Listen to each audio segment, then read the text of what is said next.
ما حلال با ما هو حرام الصادق يسيقود هو حرام أي مدي السلف رضوان الله عليهم الصحابة دي التابعين تي اسكمين خلاف سنين هي السوين يسنبنانين قارب لغا سو غوريي سيده حسن البصري iyo شعبي iyo لكن كما سغنا اسانيد ضعيف ku timid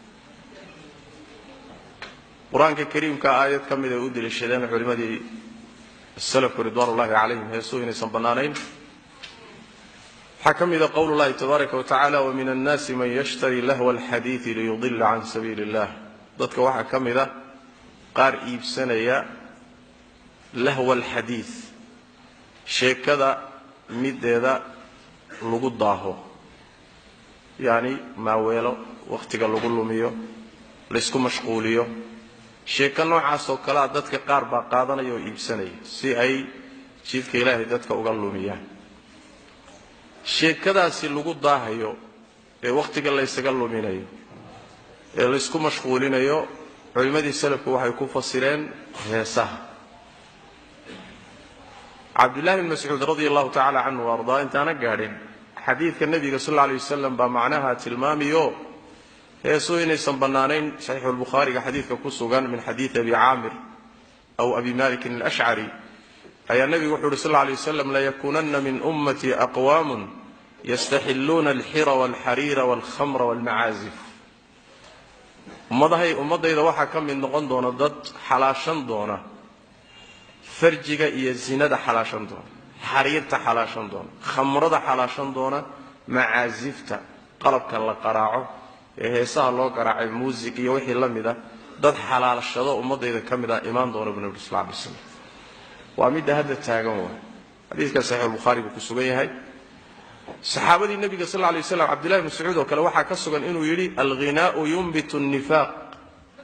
heesuhu munaafiqnimay qalbiga geliyaan ama ka beeraan marka fasadadoodii sharka ay qulubta u geysanayaan fasaadinayaan buu tilmaamaya al-imam malik sheekhi shaafiicina waxa ka sugan inuu yiri heesaha waxa dhageysta anaga agtanada dadka fusaaqda fusaaqdu waa dadka diinta xun waxa heesaha dhageysta marka culimadii salafka ridwaanullaahi calayhim heesuhu inay xun yihiin oo aysan banaanayn agtooda khilaaf kama jirin gadaal dambe wadaada yimid ayaa masalada khilaaf galiyay sidaas daraadeed heesaha laga fogaado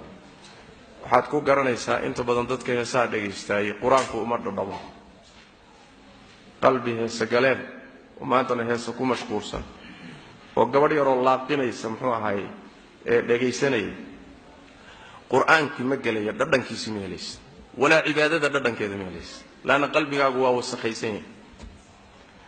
wax ka weyna ma jiro musiibo kugu dhacda mid ugu weyn wax way qalbiga inuu ka wasakho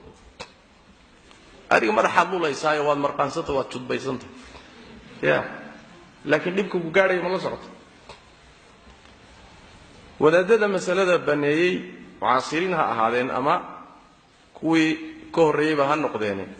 masalada wax daliila mayna cuskinin ra'yigooduna waa ra'yi daciifa labayna isu dhaxyaalaano rag qaarkood oo ijtihaad u geeyay masalada niyad fiican laakiin masalada markay baadheen uun ay saal la noqoto oo ku khaldamay dadka qaarkoodna waa dad xun oo asxaabu shahawaad ah qaarkood waa zanaadiqo diinta la dagaalama oo diinta inay dumiyaan doonayo daayartana lumiyaan qaarkoodna shahwada ka qaalib ah maadaama shahwada iyo waxan jacaylkoodu ka qaalib noqday si aan loola yaabin buu marka dadka la hor iimaanayo de way iska banaantay xalaashan isagu ula qiilbaxo shahwadii baa ka qaalib ah intaas ay isu dhaxyaalaan dad shahwadu ka qaalib tahay dad zanaadiqo doonaya inay ummadda lumiyaan iyo rag culimada kamid oo masalada intay ku ijtihaadeen oo xogaa ijtihaadku la khaldamay intaba isu dhaxyaalaan sidaas daraadeed warka murtidiisu waxa weeyaan heesuhu waa xaraam wallahu a'lam